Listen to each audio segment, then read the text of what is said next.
All right, let's jump right in. What if a problem that the absolute brightest minds in mathematics called impossible for 200 years? Well, what if it wasn't impossible at all?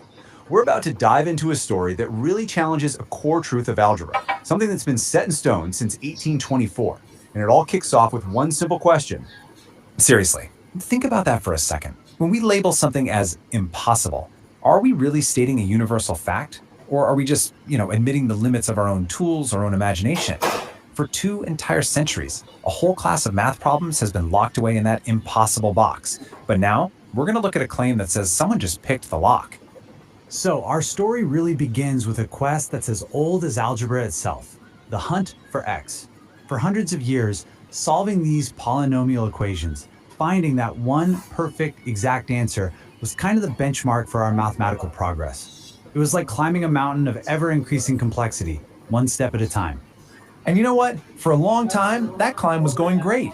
Ancient mathematicians totally nailed second-degree equations. Then, in the 16th century, we got these huge breakthroughs for the third and fourth degrees. We were on a roll. But then, in 1824, the path, it just stopped. Progress slammed right into a wall. Equations of the fifth degree and higher were officially, formally declared unsolvable. Now, this wasn't just some gut feeling, it was a mathematical proof. It created what you can basically think of as Abel's wall, a giant barrier of impossibility. And for 200 years, this theorem has been a foundational truth, something taught in every university as the absolute limit of what algebra can achieve. That theorem is called the Abel-Ruffini theorem, and it's super specific. It says there's no general formula for these tougher equations if, and this is the key part, if you're only using the standard tools of algebra. Adding, subtracting, multiplying, dividing, and using radicals, which is just a fancy word for things like square roots, cube roots, and so on. For 2 centuries, that was the final word on the subject. Period. So why did everything grind to a halt? Well, imagine trying to untangle a really, really messy knot. As the equations got more complex, the number of moving parts just exploded. The old algebraic tools were like trying to solve a tiny, intricate puzzle while wearing big, clumsy mittens. It was just too much. So mathematicians had to give up on finding that perfect, elegant answer and just settle for getting close, using numerical approximations. But as we all know, limits are often just waiting to be challenged. And this is where Professor Murad Sultan Azuiti enters the story. He's a mathematician who looked at this 200-year-old wall of impossibility and didn't see an endpoint. He saw a challenge. And his whole perspective is captured in this simple but incredibly powerful statement. But I have never accepted that limitation. That's not just being stubborn. It's a deep belief that the problem wasn't with the equations themselves, but with the tools everyone was trying to use. It's a direct challenge to 2 centuries of mathematical certainty. And his claim?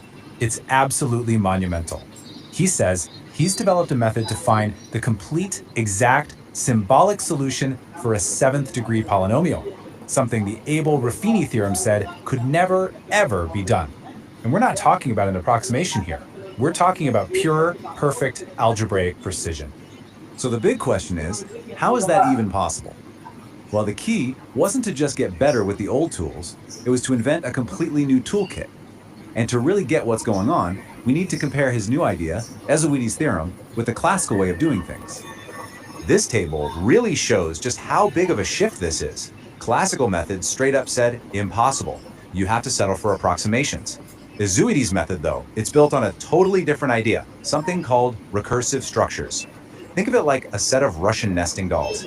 It finds a way to break the big, complex problem down into simpler, nested versions of itself. This allows for 100% verifiable, exact answers. It's a total change in philosophy, from it can't be done to, hey, every equation has a perfect answer just waiting to be found. So here's the core idea in 3 steps. First, the method just completely sidesteps the old rules that led to that impossible conclusion in the first place. It's like finding a whole new path around the wall. Second, it transforms the equation. Imagine taking a really complex machine and cleverly reorganizing its parts into smaller, simpler machines that fit inside each other. That's kind of what these recursive transformations do. And finally, once it's all reorganized, the equation's own structure just reveals the exact answer. It's almost as if the polynomial is coaxed into solving itself. And this brings us to what might be the most important point of all. This breakthrough isn't just about getting an answer. It's about the kind of answer we get. It forces us to ask what we even mean when we say we solve an equation. I mean, is close enough really a solution? This image says everything. For centuries, the best we could do was the stuff on the left. A messy, endless decimal that's always close, but never, ever perfect. This new claim is like the result on the right. A single, perfect bullseye. It's the difference between writing down a number that goes on forever and just simply writing the square root of 2. It's the difference between an estimate and the truth. For 200 years, that messy approximation was the only game in town. It was an accepted compromise. This new work claims to throw that entire compromise right out the window, replacing all that estimation with pure certainty and precision. So, let's say this claim holds up. It passes the intense scrutiny of the math community. What changes? This is so much bigger than just one equation. It's about what else suddenly becomes solvable. This could honestly be the dawn of a whole new era in mathematics. And what's really fascinating is that this new perspective doesn't say Abel was wrong. It actually says he was right, but only within the very specific limits of the 19th century toolkit he was using. His theorem drew a perfect boundary around one set of tools, but it couldn't draw a boundary around mathematics itself. And that just blows the doors open for the future. What if every single polynomial, no matter how ridiculously complex, actually contains the blueprint for its own perfect solution locked deep inside? The whole mindset shifts from, we can't solve that, to, we just haven't found the right key yet. And that leaves us with one last big idea to chew on. If a mathematical truth that stood firm for 2 centuries could be upended by a new perspective and a new set of tools, what other scientific impossibilities are we just accepting today? What other long-standing limits are really just historical misconceptions waiting for their own challenger to come along and give them a push? What other walls are just waiting to fall?